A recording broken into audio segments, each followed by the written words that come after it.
Black people were brought to America as slaves, only intended to be property, 3/5 of a human, evolving into laws to intentionally separate based on color, translating to socioeconomic disparities we still see today.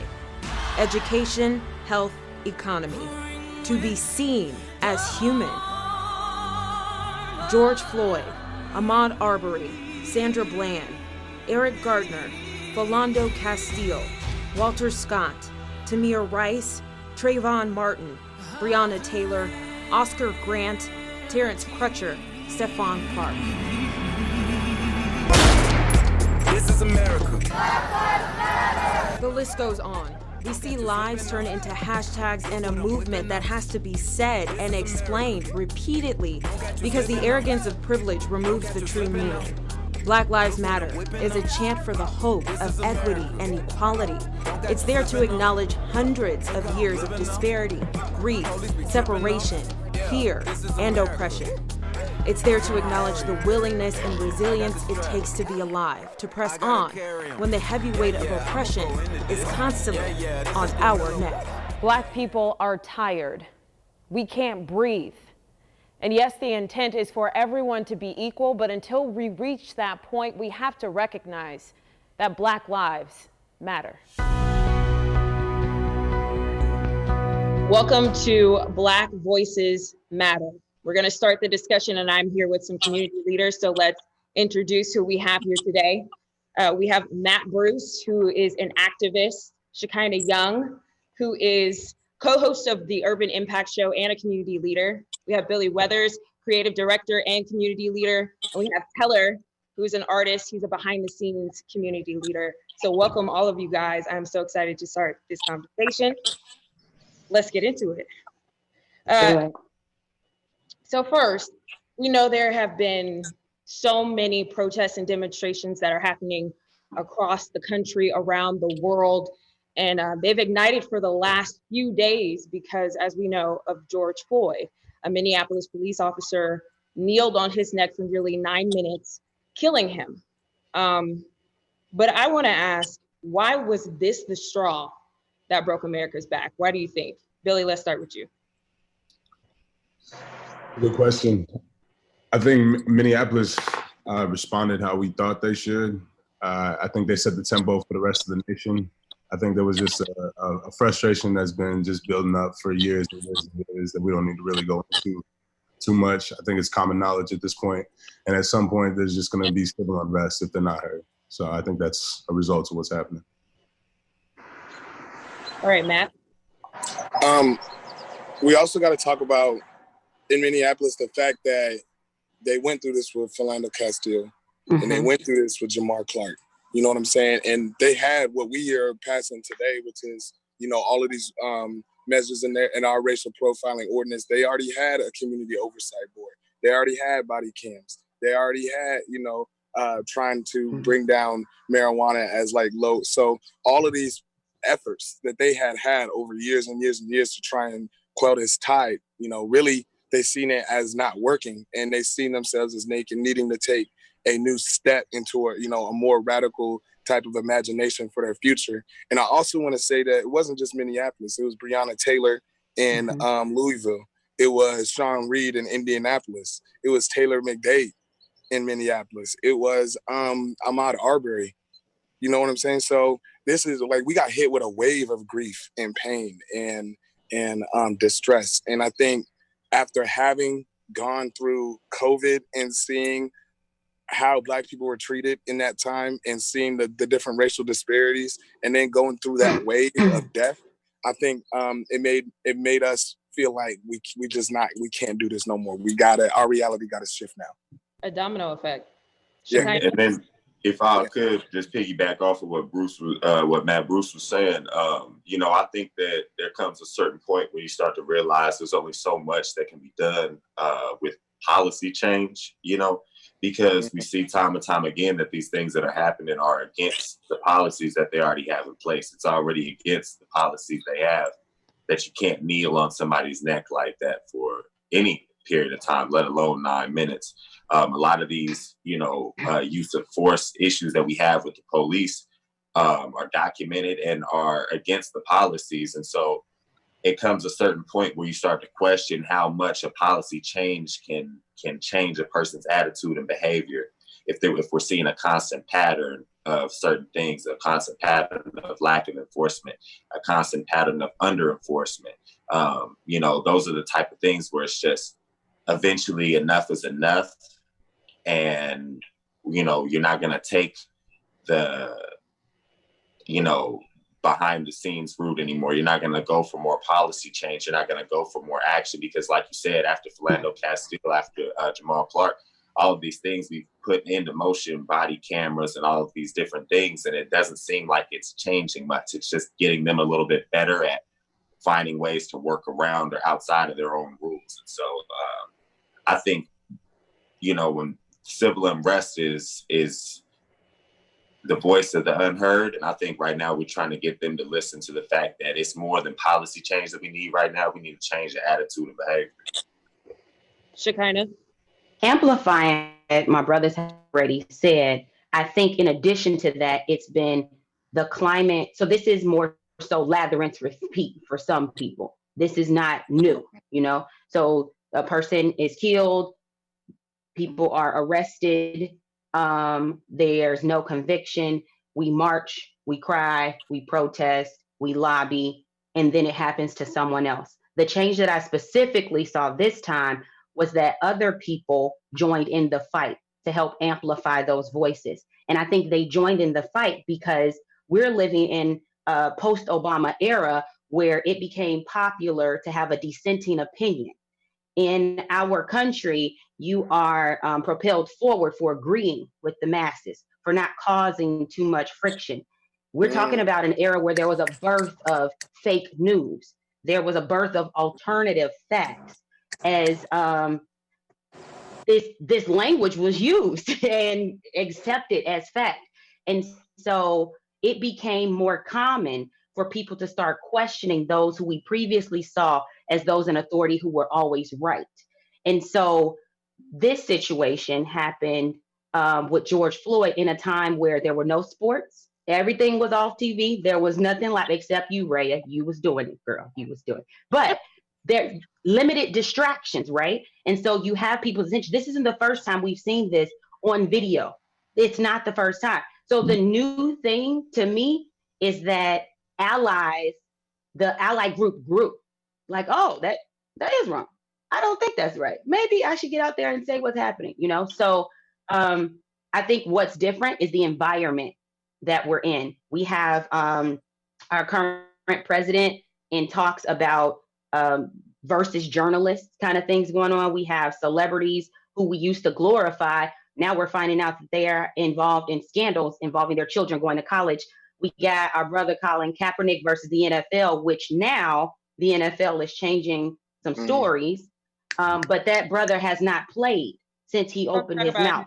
We're going to talk about him coming up. Sorry. I'm glad Can I add just one thing? Is this moment didn't just break America's back, it broke the world's back. If you look around everywhere, they're purging racism everywhere. You got firefighters clashing with police on behalf of protesters in France. You got people tearing down racist statues and throwing them in the river in Bristol, England. You know what I'm saying? You got people out in Syria, war torn, all gravel with George Floyd memorials. You know what I'm saying? So this is not just about America. This is about the world realizing that racist violence, systemic violence is a pandemic. It's something that is killing people all over the world, and it's deteriorating the quality of life for everybody. And so I think everybody across the whole world is recognizing that this has to stop. All right, we're going to stop right there. And coming up, we're going to talk about apologies and the Black perspective. So that's coming up next.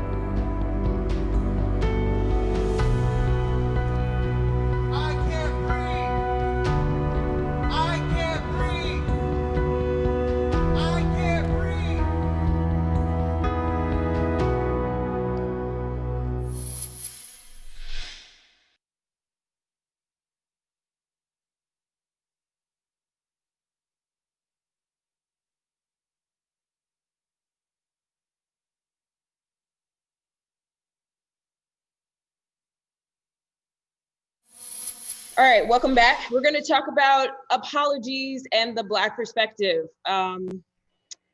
Recently, Drew Brees apologized about his words previously said about Colin Kaepernick's kneeling. He said it was insensitive and completely missed the mark on issues we're facing right now as a country. Jamil Hill, a sports journalist, chimed in on this and said, So Drew Brees, unfortunately, was guilty of what too many African Americans, too many Black people, period, often hear from white people, is that when we were talking about our experiences, he immediately centered himself as if, for one, he's the only person who is engaging in this conversation. So with that said, how do we as Black people begin this dialogue with friends, with co-workers in our workspace, in an environment that is still looking to break systemic racism and systematic oppression? What's the starting point here? I think. Go ahead, bro. Go ahead. Nah, you good. You got it. So when I heard those comments, and I talked to a friend who's a Falcons fan, so it may have affected how he sees a little bit, because he's a Falcons fan and it's the Saints quarterback. But the first thing he talked about was like, we got grandfathers too that fought in the wars. Like, I got a granddad that was a medic in World War II. I got uncles that was fighting on the front lines in Vietnam and in Desert Storm, and in the Gulf War too. So when we talk about those things, I think it is extremely insensitive, because it's like we have all those experiences, and it kind of erases our history. Like it literally, like it ignores the reality of what Black people in that time that he was hearkening to were experiencing, which was that they couldn't ride buses the same. Like they had to ride on the back of a bus, or they had to ride different buses altogether. They had to pee in different bathrooms when they got home after fighting fascism. Like that's what we're trying to unravel. So I think comments like Drew Brees, it's hard for me to accept the apologies when the history is so out there. You know what I'm saying? Like, this isn't even history that's being hidden. Everyone knows that Black fighters were on the front lines in World War II. That's something that America hails as, like, they use that to talk about how great and how unified and how this is a melting pot. But then we seem to forget that what they came home to. And so I think that's kind of what Jamel Hill was getting at, which is that he totally forgot that there was Black people back then and that they were experiencing something. Yeah, that he was missing the mark entirely. Shekinah, did you want to say something? Yes, I think that apologies and gestures are important, but I think that's not the totality. If you wrong someone, just your words don't rectify that wrong, especially when we're talking about centuries of impacts, generational wealth that has not trickled down. After that apology, there's still a wage gap. There's still a box that has not been banned. There is still a young man with a very good ability to play in the NFL that does not have that. And so I think the language that our country speaks is dollars and cents. So when something hurts your pockets or impacts your pockets, that's a message. That's an apology. So I think that's nice, that you apologize, or that's the cordial thing to do. But if we really want to put some action into our words, that's how you can tell the fruits of something. You know what a tree is by its fruits. And so if you really want to be taken seriously, there needs to be more than just words. There needs to be action behind that. There needs to be funding behind that. And then we need to see your actions change as a result of that word. But even before that word, even before his apology, even before, we're talking about in our realm with our coworkers in our city, how do you start the conversation of, where does the dialogue begin with that? Is that on us, or is that Honestly, on them? If y'all don't mind if I answer, just to give my opinion. I mean, my opinion might be different than the rest of the people on this panels, but I've kind of just reached a point where, Drew Brees is close to 40 years old.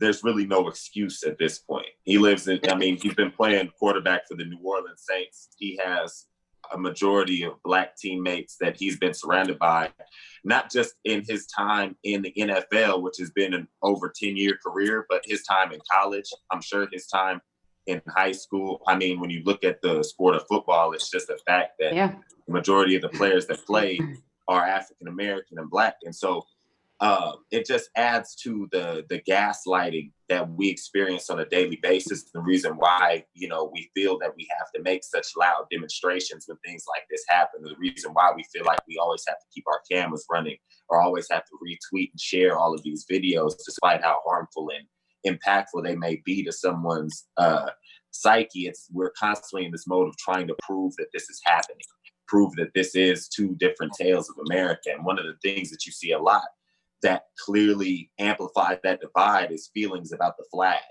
You know, because there's a whole class and group of people that believe that the flag is a symbol of, you know, a symbol of hope, and it's this untouchable, you know, godly, holy image. And for an entire group of people, it's synonymous with oppression and hatred and a lot of things. And there were African Americans that got up and decided to put all of those feelings that they felt to the side to go and fight and defend a flag that was never in defense of them, that was never in representation of them. They still put their personal feelings aside and sacrifice something for the greater good. And so when I see, you know, comments like that from Drew Brees or comments like that from people who are around or, you know, just in my space or things like that, it just goes to show kind of like a selfishness or a separation, that it's, you don't view us as one whole humanity because you can't sacrifice your own personal feelings and put them aside for 5 minutes to let us work out some issues that we got going on that are real, that you have seen, that you have heard and have been hearing, I'm sure, your entire life. There's no way to hide yourself or insulate yourself from these issues. And so when it comes to apologies like this, you know, a lot of them for me are just kind of empty gestures. They're PR stunts to try to do damage control, but they don't really do a lot for me other than add to that gaslighting of, oh, now you understand that it's real, you know, because some people had backlash and you got a call from some more people who, you know, maybe you respected a little bit more than the millions of Americans who have been telling you this every day. And now, you know, you want to issue an apology and a statement and act and do things. But dude, you're 40 years old.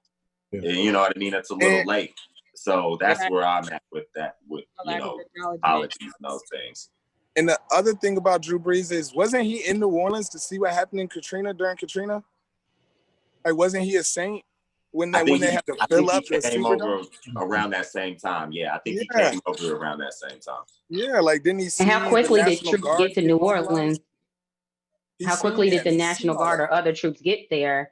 But the amount of time that it would take for them to get to other places, as leadership has noted that they're willing to send them.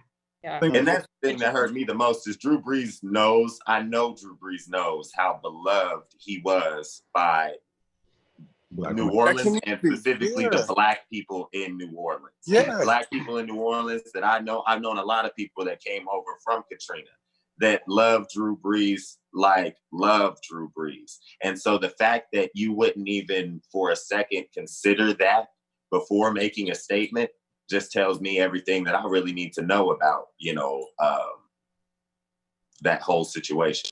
So that's a different situation. That is a separate situation. And I heard everything that was said. Let's now talk about the situations, again, like we're in every day, where you sit and you have to explain, or you feel the need to talk about what's going on in the environment that's going on around you. How do you start that dialogue for the people, for the people who want to learn and want to listen and want to become an ally? How does that start? Where's the conversation begin with that? You know, Billy, I know you didn't have a chance to jump in there yet, but a quick comment I wanted to make. That is something that I have been wrestling with, right? I think that's a very important question to bring up, because I don't want to feel like I need to be the representative of an entire group of people, especially when what has happened, the plight of Black America is American history. Like, your people were there too. So read it, you know? But I have found that sometimes it's pressure to feel like you need to exist in a dual reality. And what I have stopped doing is pressuring myself to exist in this dual reality. I think that there was a conversation that happened with me and some professional folks about feeling like I need to exist in a dual reality. I had a conversation with my supervisor the first Friday of the protest, like 11 days ago, I guess, where the conversation, just general conversation as things usually go. Hey, the weekend is coming up. Do you have any, what do you have planned? Are you going to go run? It's going to be nice weather. And the palatable Black Shekinah's answer is different than reality unsculpted Shekinah. And I chose to, like, I can't keep doing this. So I said, there's a lot of unjust things happening in our country towards Black people, and I'm going to go raise my voice about that. And I really appreciate the leadership saying, tell me more. It wasn't, don't do that, you don't belong there, here's the HR policy. It was, tell me more. And so that opened up a door for a conversation, which we've continued to have as time has gone on. But I think that's very important. I can't speak for other people's experience, but that pressure to laugh and smile and dance and how you doing? Everything's great. Everything is not great. And I don't think that people should feel pressured to say that it is great when it's not. Everything that you have in Oh no. you there. Okay. Billy, Yeah. you have something to add? Yeah, I was going to say, just recently I spoke with a few just local business owners and just people that are in the community that reached out to me personally asking what they could do. And when I sat down with them, I could start to unravel what I thought was what was going on that was wrong, I guess.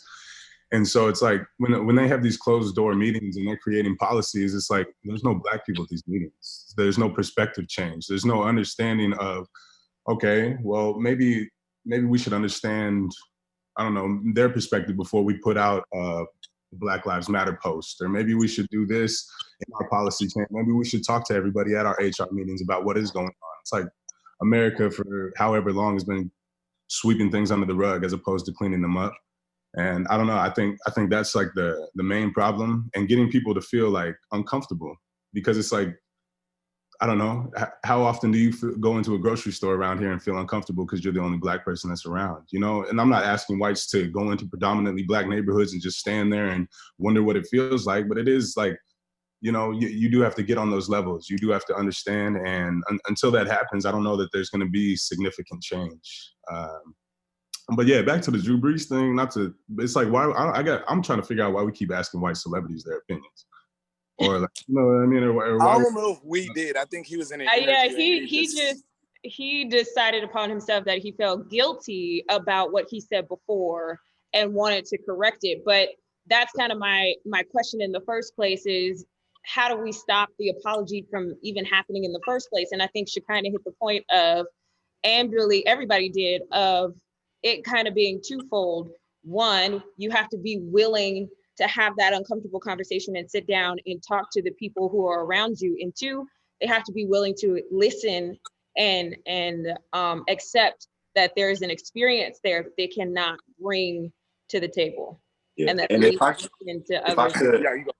I could just add one thing I wanted to add on to what Shekinah was saying is, a lot of times in these issues or in these conversations, you know, we're stripped of our individuality as Black people. We're seen as like she was saying, as a representative of all Black people. And that is like one of the biggest reasons of why we have all of these issues in the first place, is because we're not treated as individual people that have different opinions. When you are the Black person that's in a white space, you are treated as if you are just the wholeness of Black. And so what you feel about an issue is now representative of what every Black person feels about an issue. And every Black person and everything that's going on with Black people is now also reflected onto you in those spaces. And so it's just a lot of weight and responsibility that we all have to bear. And almost feeling guilty if we're not, 100% educated on every issue. If we're not the most articulate voice, and we're not the most, well-spoken and outspoken person, then it almost feels like you're doing the entire Black race a disservice when you're not able to speak up in these things. And honestly, I feel like that responsibility has been on us for so long to do, the education and be the community outreach and be basically, the liaison for Black and white relations has mostly fallen on the Black side of things, in my opinion, because it's always on us to be the representative or speak, We are going to stop right there. That's stop. Man. Dang. I know, but we're going to, next up, we're going to talk about Black Lives Matter, what that means, and all lives matter. That's what it means.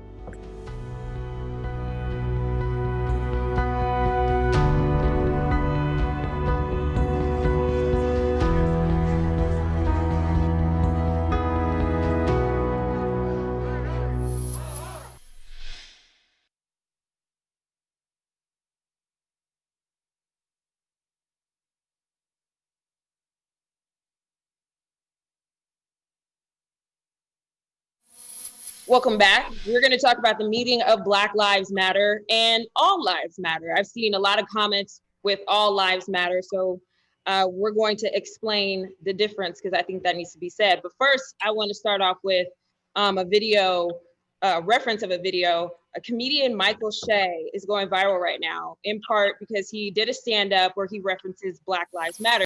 We can't even agree on Black Lives Matter. That's a controversial statement. Black lives matter. Not matters more than you, just matters. Matters. Just matters. That's where we're starting the negotiations.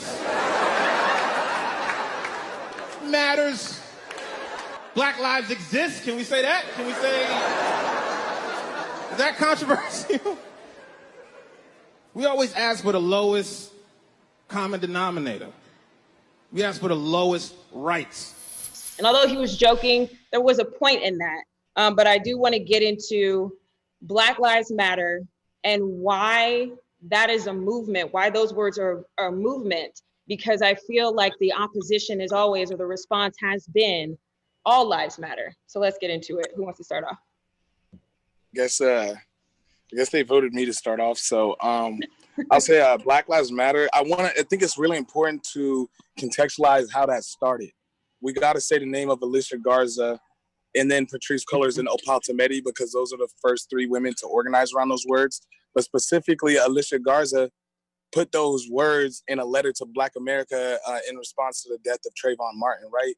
And so that was more of an internal call for us first to recognize the value in our own life. Like it can become easy when you're seeing, because for me as a Black boy to see someone, I was like a year younger than Trayvon and I wore hoodies. Like that's still to this day my favorite is to wear. Like I love the Arizona tee. You know what I'm saying? So to see that our lives can be erased without consequence, that's the point of racism, is to dehumanize and to devalue Black life. And so I think the power in those words where that it's just like Black power was like a rallying cry and in a way for Black people to really channel that African energy and that energy of liberty inside themselves. I think Black Lives Matter was exactly the same thing, only moved forward to specifically address the fact that this system devalues our life in every way that is possible. And through violence, through healthcare, through education, through the economic system, through the mental health systems, through the rhetoric that we see, through the erasure of our history. So it's like almost like a catalyst to start to reverse the dehumanization process, in the process of devaluing, in the process of destruction that we're currently locked in. Billy?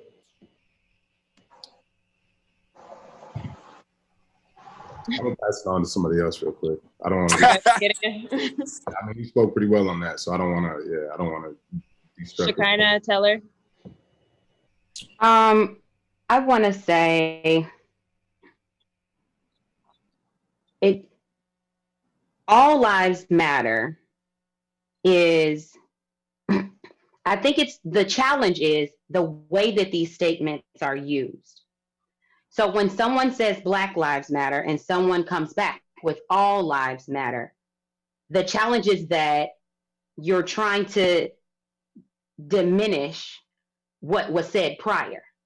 And one would have to understand that's adding on to the death rates that we're seeing of Black women that are trying to birth children at a disproportionate rate to any other race of women. That's adding on to economic gaps, to wage gaps, to education gaps. We see that there are challenges and there are cries and all kinds of voices coming forward from the community to say this matters and we want representation. We're being taxed, so we should be represented. And when that is not heard, when legislation is not passed, when ordinances do not move that protect this group of people that will continue to be taxed. Oh, I think we lost her.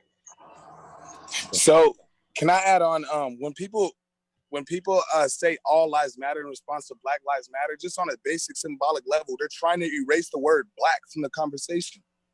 They're trying to erase that word from the conversation. And that's ties into like the colorblind philosophies where people say, I don't see color. You know what I'm saying? Like it's erasing any kind of desire for any kind of energy or attention or resources or anything else you want to say to be focused on Black people and Blackness. Like it's literally an attempt to erase us from the narrative and to erase us from existence. Right. Yeah, that's what I was going to say. You know, every time that I hear that, it's essentially, you know, one of my white homies actually that's been helping us out over the weekend said in one of his posts that, you know, when you're so used to being the oppressor, equality feels a lot like oppression. And so I see a lot of people when you say Black Lives Matter and they respond with all lives matter as though we're trying to elevate, you know, Black life over their life, or almost as that's dangerous. You know what I mean? It's dangerous to say that Black Lives Matter because we're pushing ourselves above, when in actuality, we're just trying to place ourselves on that same platform and plateau that white people have had in this country the entirety that it's existed. I mean, so that's what I see when I hear, you know, all lives matter as a response to Black Lives Matter, is really just almost a fear of that equality, or a fear that, you know, somehow that means that we're gonna, you know, elevate over them. And I think it's just a scare tactic that's used on a lot of people that gets them to go against, you know, otherwise what would be common sense. You know what I mean? I think that proves the exact point, though. If you don't want somebody else's life to be elevated over yours, imagine how this other community feels that they have to scream from the rooftops, in the street, in every area of life, that my life does matter. And so to me, it helps me understand, you understand the need to not be seen as inferior. And because you have been informed on American history, because you have access to Google, you can inform yourself, because it's not my responsibility as a person with more melanin to inform you. You can inform yourself about this injustice that has endured for centuries. Right. So if you're shouting all lives matter in response to Black Lives Matter, or anything else matters in response to Black Lives Matter, you understand the inequality and how you don't want to be seen as less than. In my opinion, saying all lives matter in response to Black Lives Matter is like a block of houses and one house is on fire and you want to put water on all the houses. Instead of putting water on the houses on fire, right, you're like, we need to share this equally with everybody. It's insane. Or we don't have to put that house fire out. I still need landscaping and this and that. Or it ain't even vital stuff that I needed. You know what I mean? I need extra stuff before we get to putting that fire out over there. Right. I think this is all made the clear point of what Black Lives Matter is really emphasizing. It doesn't mean that I'm saying my life matters over yours. I'm just trying to get into the equity of everything else. I'm searching for equality. I'm searching for equity. And I think that's important to reiterate, because I have seen that as a response here in Iowa of people saying all lives matter, and that's not the point. Although yes, that's the hope, that's the intent. That's not the point. While we're talking about language, because language matters, let's talk about why it's important to say nonviolent versus peaceful. I've heard this from different protesters. This is a nonviolent protest. This protest is not peaceful. And I've understood it as time has gone on as wanting to reiterate a compassion and a frustration. So this is not a peaceful protest. This is a nonviolent one. But I want to hear from the people who are on the ground, who are walking out there, who are organizing these events, why that language is so important to use. Nonviolent versus peaceful. Well, first, it's important because the narratives that the media has set, like, I'll be honest, like, straight up, the media has done across the country, especially like mainstream sources that are both funded by mostly white people and serve mostly white communities. Like, I think there's a desire for people to be reassured that nothing's going to be disturbed in their reality, that things are going to be handled and it's not going to touch you. And we don't want that to be the message. We want this movement to touch every person. We want every person that is not already disrupted or disturbed to be disrupted and disturbed.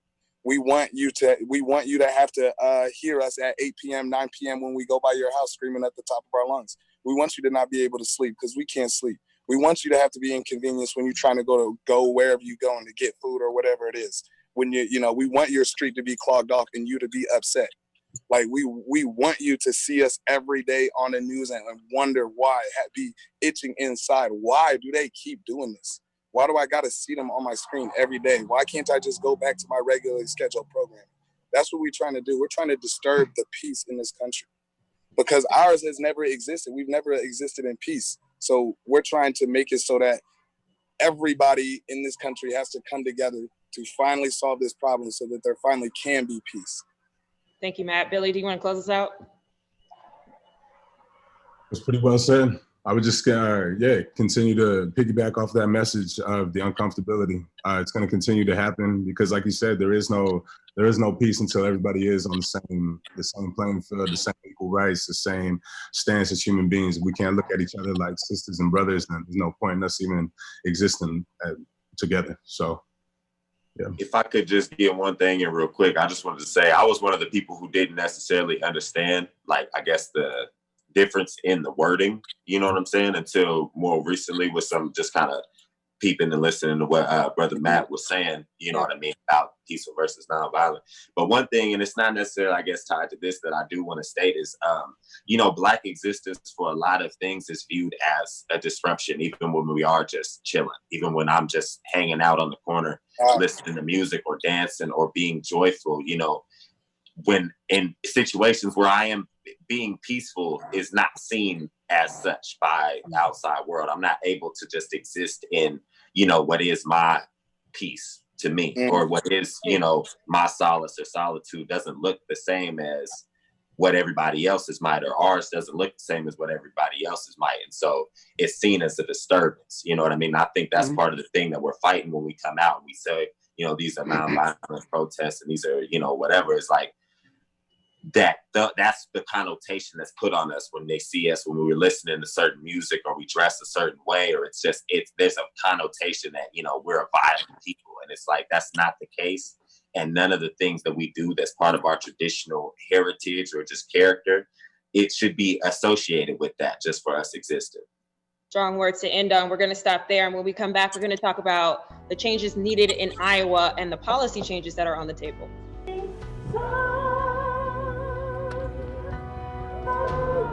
New day begun. Let us march on till victory.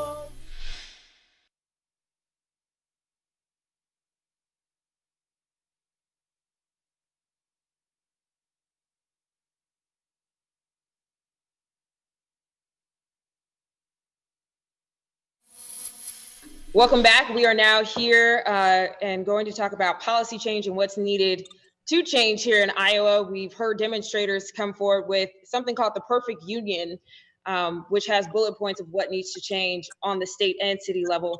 But let's just talk about, in general, what you see needs to change, and we can go over what the elements of the perfect union are as well. Matt, I believe you wanted to start this one. I thought my brother did. I'm gonna hand it to him and then I'll go. Oh, yeah, I'll take the first Okay, one. I'm sorry. Yeah. Go ahead. No, that's fine. So I believe that change is most tangible at the local level, starting and then working its way up. I think one of the first things specifically that Des Moines can do to enact change in policy is begin getting the wheels turning on incorporating Des Moines into its own county. Because a lot of the problems that we have in Des Moines right now is Des Moines is a very progressive city in comparison to a lot of the other places around it. But we're essentially held hostage by being under Polk County's jurisdiction. Polk County covers a lot of other areas that don't necessarily align ideologically with Des Moines, whereas there are a lot of policies that we specifically are asking for in Des Moines, whether it be, decriminalization of marijuana, to other, all kinds of stuff that we've been asking for, defunding the police, those type of things that even when we asked to have the curfew lifted and the protesters released, the first thing that Mayor County said was, I'll have to work with Polk County on those things because he doesn't actually have the power and sovereignty over his own city, and neither does the city council really at this point. It's all pretty much controlled by the county supervisors, the city manager, the city planner. They have a lot more power than they honestly should, and it kind of depowers the people in Des Moines so that our voices can't be heard. As much as we want certain policies or want things, there's that roadblock of having to go through Polk County, to where even when we have a mayor that's sympathetic to pretty much all of our requests, we're left dead in the water without being able to sway, Polk County and those board of advisors. So I think the first step that needs to take place on any level would be getting Des Moines incorporated into its own county, so we can begin to have policies that are more of a reflection of the actual population of Des Moines specifically. But yeah, that would be my first thing, and I think after that is accomplished, all of the other policy changes and other demands and things that we want to have enacted will be a much smoother road to get by. Let's go over those. That's my big one. Thank you, Taylor. Let's go over those. The first one, it was banning police chokehold, making it illegal to rehire police fired for misconduct, allowing the Iowa AG to investigate police misconduct, and a racial profiling ban. That was within the Perfect Union demonstrators' request. Matt, were you gonna say something? Yeah, I was gonna say I'll speak on behalf of Black Lives Matter Des Moines. We support the plan for a perfect union, but that's a very, very, very short-term stopgap for what the overall goal needs to be, which is to defund police. And we need to defund police at every level: the local level, the state level, and the federal level. When we're talking about ICE, the FBI, and Border Patrol, and these other agencies that police different aspects of American society. Defund police is becoming the rallying cry of this movement. Like, I'll tell you right now that the CCI is very upset with the city government and the way that they have moved forward about this ordinance. Like, they're probably going to pass this ordinance through today, and they've spent 2 years watering the bill down and delaying it. And so essentially we're going to get a bill with that's a shadow of what CCI had imagined. So now CCI is starting to pick up on the calls for defunding police. And we're seeing this go everywhere. We already have won one major battle in Minneapolis where the city council has an unbeatable majority that's ready to disinvest and defund the police there. So what that looks like for us is, as my brother said, decriminalizing marijuana and ending the war on drugs. And there's always a counterbalance, which is that we reallocate those funds into things like rehabilitation and mental health. We want to end juvenile detention, and we want to use those resources for education and alternative childcare services. We want to disarm frontline police officers, put that money into housing and things like that. So defund police is, the flavor of the day, if I can put it that way. So what is that? What energy is gonna what type of energy is it going to take to continue on this path of ideas and requests, because that's what they are right now. But I want people to understand what it's going to take to do more in order for them to follow through, in order for policy to change. It's going to take, first it's going to take mass mobilization, especially because this summer is an election summer. So we're going to have to be mobilized. We're going to have to be out on the streets. We're going to have to advocate for our views, and we're going to have to start to begin to reflect those into things like elections and appointments and things like that. So, you know, we're going to have to either get people elected that believe these things, or convince our elected officials that they are right. But at the end of the day, we do live in a democracy. And the reason why the Minneapolis police is being defunded is because the people of Minneapolis took to the streets. That's the number one reason. Nobody on that city council was really considering defunding police until this movement started. So at the end of the day, it starts with that revolutionary energy of people going out and taking charge of their destiny. Go ahead, Billy.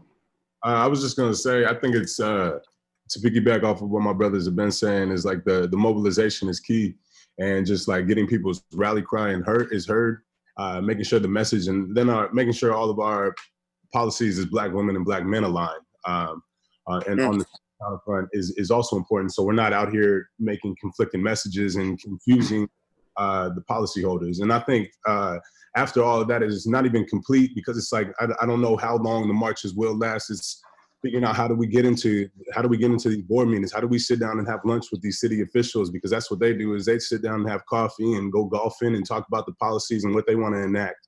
So it's I'm trying to figure out how do we hop into these boardrooms and start making our voices heard outside of just the streets and the rally cries, because it's easy to shut your window and act like we're not existing. But when we're sitting right in front of you, eyebrow to eyebrow, you can't neglect my message or our message. So yeah.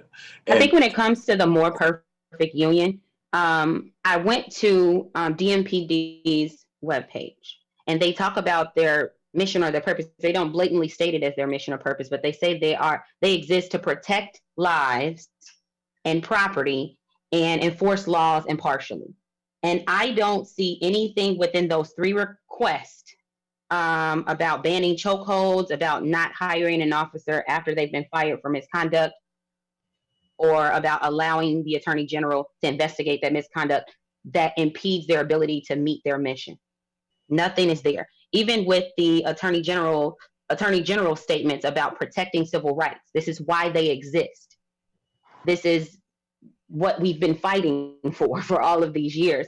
So I think this is a very common sense kind of thing that's being proposed, and I would like to see that move forward. When we talk about there was a second part to like Brother Matt was saying, and the other brothers on the call, there is a role for everyone in this, everyone. And we can do great things alone, but we can do even greater things and quicker together, right? Mobilizing and taking to the streets and protesting is a part of that story. Engaging with the elected officials is another part of that story. We talk about how can we get involved in those things. The information is there. You know, there's a Civil and Human Rights Commission on the local level for a city. There is a state level. There's contact information on websites at each level of government. Yesterday, I learned, I did not know this, state representatives, it may just be House for the state of Iowa, send out a weekly and bi-weekly newsletter. So there are opportunities for that engagement. I really think that it is so key that we work together with people who don't necessarily agree or think like you. We need to start seeing that come together, right? This has to happen. This is how things work. Our state house and our Senate are led by a specific political party. This issue, Black Lives Matter, is not about a party. It's about humans and injustice happening to humans, and people need to speak up and say something about what's happening to another human so that we can stop these things from happening. And so that's a good place to end it. So that's where we're going to end it. And when we come back, we're going to have our final thoughts on Black Lives Matter. We'll be right back.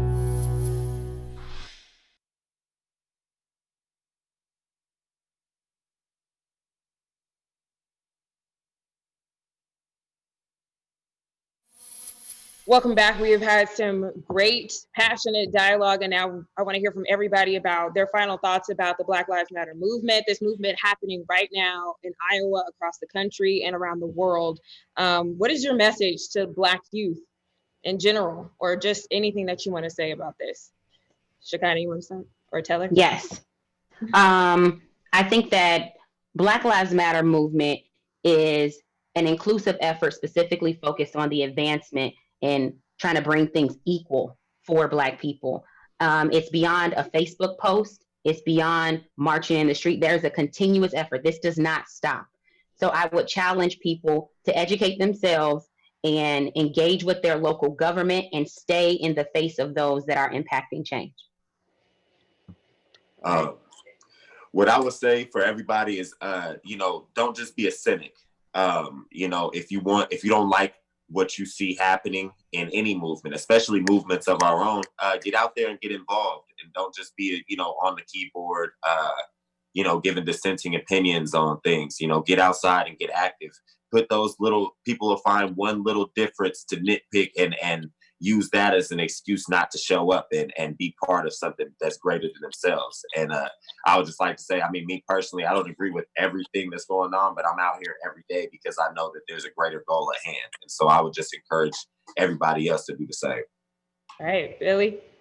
Piggyback on what my brother said, continue to get uncomfortable, continue to make others, feel that same way. Get into the schools and set the example, and expect nothing from those who don't appreciate you. We hold all the power, and we can't forget that. And just because you don't agree doesn't mean that you can't coexist. So.